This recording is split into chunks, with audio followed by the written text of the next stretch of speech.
আসসালামু আলাইকুম রহমতুল্লাহ।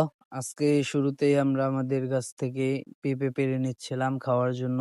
আমরা অনেকগুলো গাছ লাগাইছিলাম আমাদের বাড়ি খাওয়ার জন্য পেঁপে। তো বেশ কিছু পেঁপে পেকে গেছে। তো আমরা আজকে পেড়ে নিয়ে আসলাম খাওয়ার জন্য। তো আমরা খেয়ে তারপরে আমাদের জমির উদ্দেশ্যে রওনা দিব, যেখানে আমরা আজকে কাজ করব। তো খাওয়া শেষ হয়ে গেছে। এখন আমরা আমাদের ওষুধের কাতি, ঔষধ আর কলস নিয়ে রওনা হচ্ছি আমাদের সেই জমিতে, যেখানে আমরা মাছ ছাড়বো।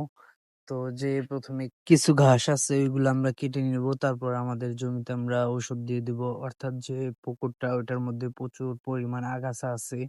তো এটার মধ্যে আমরা ওষুধ দিয়ে দিব। যার কারণে ওগুলো সব মরে গেলে আমরা এটার মধ্যে পানি দিয়ে দিব ইনশাআল্লাহ।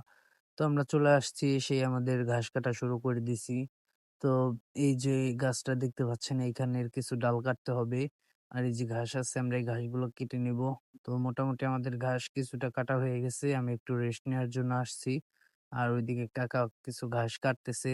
তো কাটা হয়ে গেলে আমরা এগুলা বেঁধে নেব। তারপরে আমরা এগুলো ওষুধ দিয়ে দেব ইনশাআল্লাহ। তো মোটামুটি আমাদের কাটা শেষ হয়ে গেছে। এখন আমরা ঘাসগুলো নিয়ে রাখতেছি ভ্যানে। তারপর আমরা এগুলো বেঁধে দিয়ে তারপর ওষুধ দিয়ে দেব ইনশাআল্লাহ। তো মোটামুটি আমাদের একটু ভালোই কষ্ট হচ্ছে, কারণ এটা যেহেতু আগে কখনো চাষ করা হয় নাই। প্রচুর পরিমাণে আগাছা আছে, এগুলো আমাদের সব পরিষ্কার করতে হবে। তারপরে এটার একপাশেই অন্য আরেকজনের কিছু জায়গা আছে। তো আমাদের ওই পাশটাতে নেট টানায় দিতে হবে। যদিও আমরা ওনাদের সাথে কথা বলছিলাম, কিন্তু উনি ওনার জায়গা দিয়ে মাটি কাটবে, এইজন্য আমাদের আপাতত মাছ পরে ছাড়তে বলছিল। কিন্তু আমাদের যেহেতু পরবর্তীতে কিছু কাজ আছে, মানে ভুট্টার বেশি চাপ আসবে, এই কারণে আমরা আগে থেকেই সিদ্ধান্ত নিলাম যে এখনই ছাড়ি। ওইখানে প্রয়োজনে আমরা নেট দিয়ে দিব। তো যাই হোক, এই কারণে আমরা ঘাসগুলো নিয়ে এসে বেঁধে রাখছি। আর এই যে একটা ডালটা কেটে ফেলতেছি।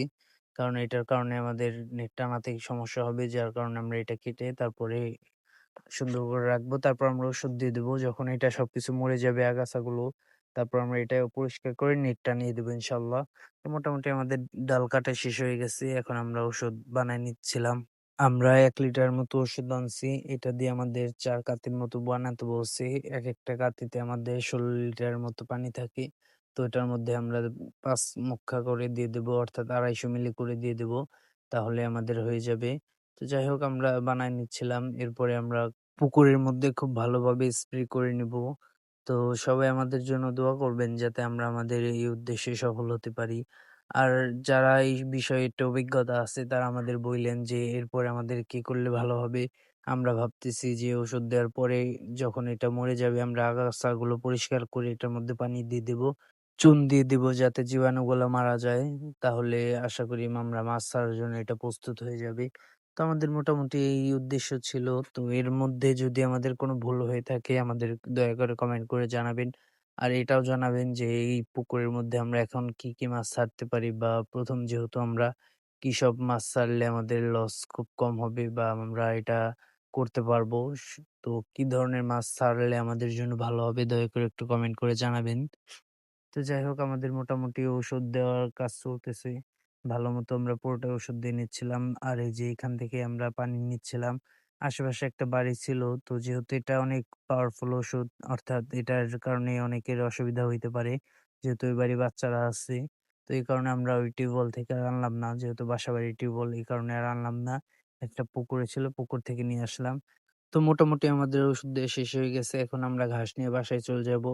তো যাই হোক, এই ছিল আজকে আমাদের ভিডিও। সবাই আমাদের জন্য দোয়া করবেন। আসসালামু আলাইকুম রহমতুল্লাহ।